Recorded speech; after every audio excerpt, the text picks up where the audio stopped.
טוב, שלום לכל התלמידים הנפלאים.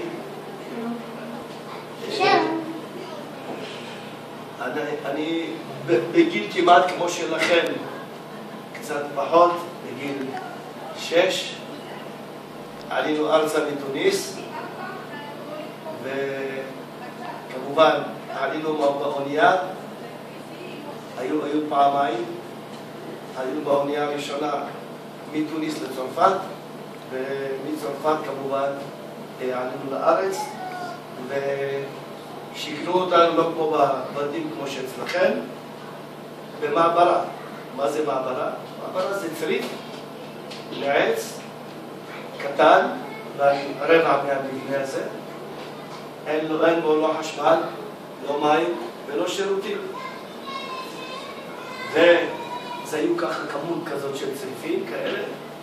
כשהיינו, אדם רוצה לעשות את הצרכים שלו, היו שירותים משותפים בתוך כל השכונה, וכשרצה מישהו מים, גם היה ברז מים מרכזי, וכולם היו שותים ממנו.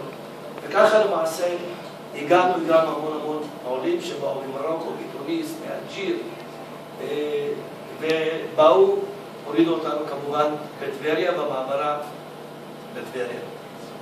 וככה למעשה התחלנו, כמובן לקחו אותנו לבית הספר, בית ספר יסודי, גם כשלא ידענו הרבה עברית, גם בית הספר היסודי היה גם פחונים כאלה, מבנים כאלה קטנים, לא היה שם גם לא חשמל, לא מיתוג וגם לא מחשבים. ושם למדנו. עכשיו כמובן שהמחנכת או המורה רוצה לשמוע סיפור מאוד מעניין, וזה אני תמיד מספר לנכדים שלנו, כאשר נסענו, הפלגנו למעשה. כאשר הפלגנו מצרפת לארץ, אתם יודעים, זה היה הפלגה באוניות, באונייה כזאת רעועה, שהייתה מאוד סכנה כדי להגיע, והנה באמצע הדרך סערה גדולה, גלי, והאונייה עומדת להתהפך.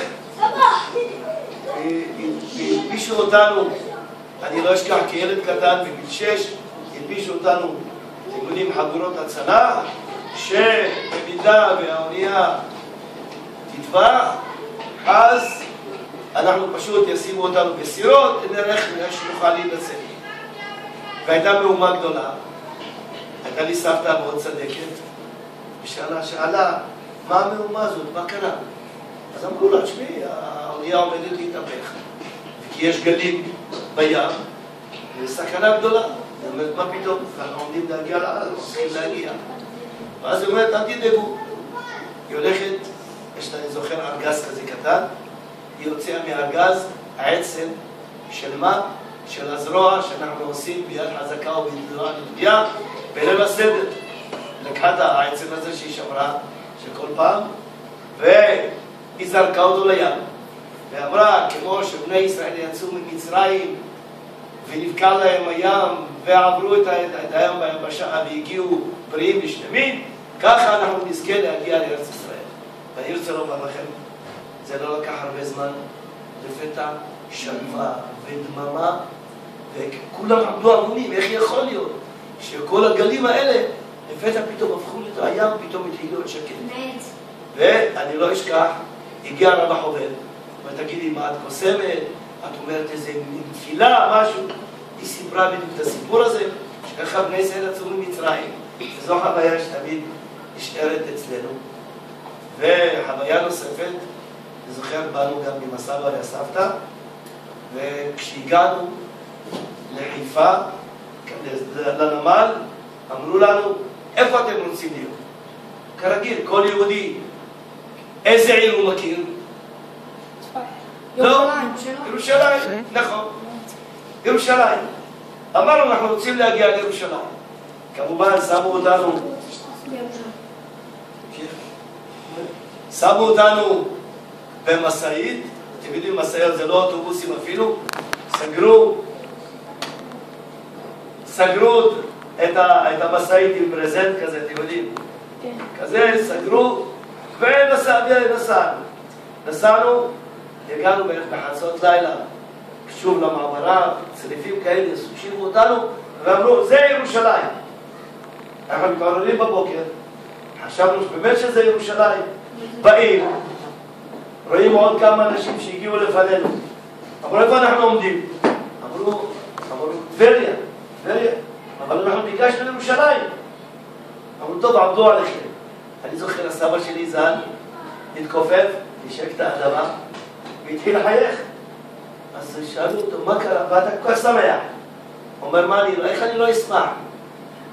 מקום שאפילו משה רבנו לא הצליח להגיע אליו, אנחנו מגיעים אליו. איזה זכות גדולה זאת. שאני במעשה ממשיך דרכו, אני בטוח.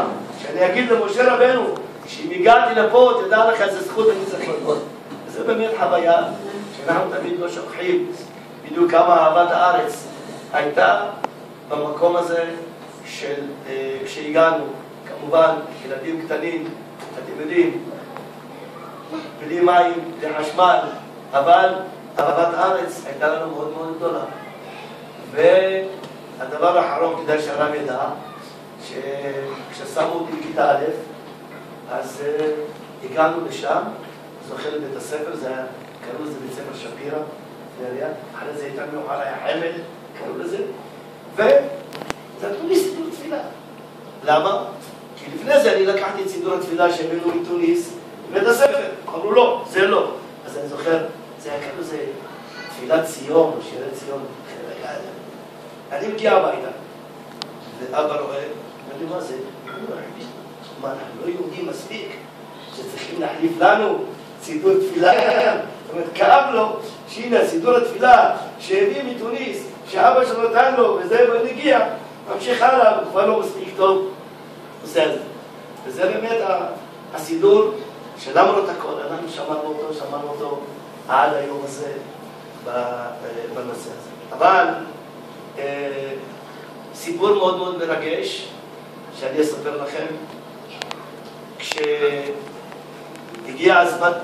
כשהגיע הזמן לעשות בר מצווה, ואז אתם יודעים, היו הדודים, הדודות, זה כל החוצה, זה כל עליי, כמובן כל נעמוד תפילין. והנה, אני מגיע, וסבתא שלי קוראה לי ז"ל ואומרת לי, לך לא קוראים תפילין. יש לי תפילין ישנות, שאני הבאתי בתוניס, ואתה אותם עליהם תברך. אמרתי, אתם יודעים, ילד מה רוצה? הוא רוצה תפילין חדשות. התחלתי לבכות. כרגיל, שחדו אותי, אני זוכר בזה חצי לירה, שנשב בשקט, והסכמתי. ואני מגיע, והיא מוציאה לי בשקית אדומה, זוג תפילין. ואני אומר לה, סבתא, מה המשמעות של התפילין הזה? היא אומרת, תשמע, לפני שאתה נולדת, היינו בתוניס, וברחוב, באחד הרחובות שם, ראיתי מרחוב שתי בנות מוסלמיות שמשחקות חבל. אני מסתכלת, ואני רואה שהחבל הזה הוא שחור. אני מתקרבת, ואני רואה שהם משחקים, זוג תפילין. כמובן נתתי להם כמה אגורות, ולקחתי את זה מהם. לקחתי את זה, הלכתי לרב של הקהילה, ואמרתי לו, תשמע, אני מבקש, תבדוק לי את הספר הזה, את התפילין האלה. הוא בדק אותם, הוא אמר לי, שמי, זה תפילין מיוחדות, כנראה של איזה צדיק שהיה, ולכן, אלה התפילין. אמרה לו, אני מבקש ממך, דבר אחד, תתקן לי את התפילין האלה, ייוולד לי נכד הראשון, הוא הניח בזה תפילין. טוב, באמת, הנחתי בזה תפילין, אבל הסיפור הוא לא זה. הסיפור מאוד מאוד מרגש. את התפילין האלה לקחתי איתי, כשהייתי בישיבה תיכונית קניתי גם תפילין, גם גדולות. אבל את התפילין הזה שמעתי כשהתגייסתי לצבא. ופרצה מלחמת יום הכיפורים. פרצה מלחמת יום הכיפורים, ולקחתי את התפילין הזה איתי. ואני שירתי אז בסיני ברפידים, הייתה מלחמה עם המצרים, וכל המחנה ברפידים, זה היה של האוגדה, נמחק כולו. אני נפצעתי ביום השלישי, הייתי בבית החולים, אחרי חודשיים יצאתי, הכל טוב יפה, וכשהייתי בהחלמה, לקחו אותנו לסיור אחרי המלחמה בכל המקומות האלה לבקר. והגיע שם, אני זוכר, מפקד האוגדה, ואמרתם, רואים, פה היה מחנה, אוגדה 252, שכל האוגדה, הכל נמחק, המצרים פשוט מחקו את הכל. ובאנו לפה, ובתוך כל מה שנשאר, מצאתי תפילין. ומחמדים את התפילין האלה עם השקית האדומה, זה היה מאוד מרגש. כשסיפרתי על התפילין האלה, אז אני אומר, בשום פנים בוא נקבל את זה. זה יהיה ירושלים, שהעתיקות שמים, כל הדברים האלה. מה? המוזיאון הזה, כן.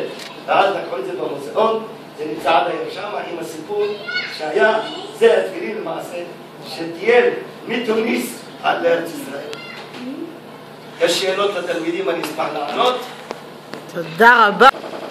הצלחה שיהיה לכולם. תודה רבה. יש לכם שאלות? רגע, יש שאלות, יש שאלות.